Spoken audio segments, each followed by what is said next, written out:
Big Chuck, start us off. I was leaning towards the Rams, even though it does make me nervous because the Eagles have flat out owned them. They're 9-1 straight up. Their last 10 and 8-2 against the spread. I'm kind of liking the Rams to at least keep it within the field goal. And I was also looking at this total. It's at a 44.5. It was 46.5. So we could see a sneaky over for whatever reason. These two just score points when they're on the same field. The totals went over in 5 of their last 7. So kind of leaning Rams in the over. 5 of their last 7. I love that little nugget. Soupy, we can't forget that last year the Rams, nobody gave them a chance. They damn near beat the Eagles at the end of the season. What do you make of this spread?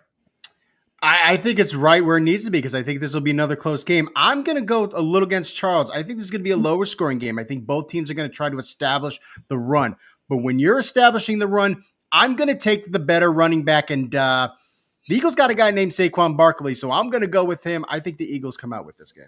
And you can see our JTS pop-up has the Eagles as the play over there at Justice Stat Sports. Brandon, let me come over to you because Jalen Hurts has done just enough.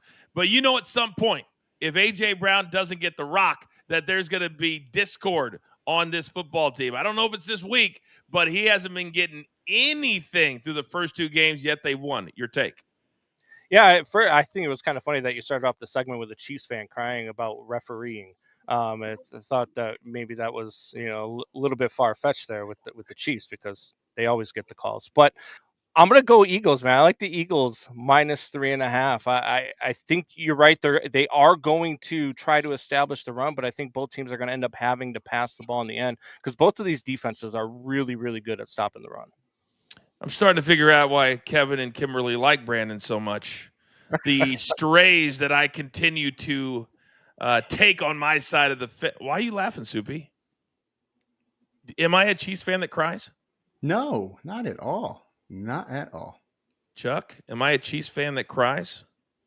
I hadn't witnessed it, so no. Interesting.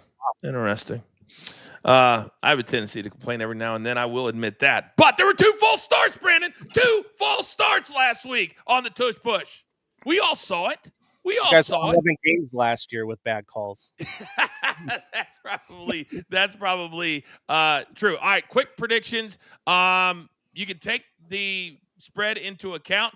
Can the Rams just simply go on the road, Chuck, and win this game? Because we know there's a ton of tiebreakers at the end of the year for NFC teams, conference matchups, things like that. These matchups we forget about when we get to December and early January in September.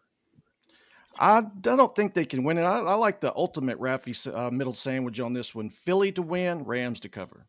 Wow. Is 3.5 enough for Raffy? I thought he's more like a 2.5 guy. He really likes a thin slice on that sandwich. A thin slice on that sandwich. Soupy, can they get it done? Can they get it done? Yes, they have the talent to. Will they get it done? No. Brandon? Yeah, I don't like a West Coast team going to the East Coast and playing a noon game, so I don't think they get it done. I think the Eagles win this one. I hate that too. The body clock doesn't have enough time when they fly in on Saturday, in and out.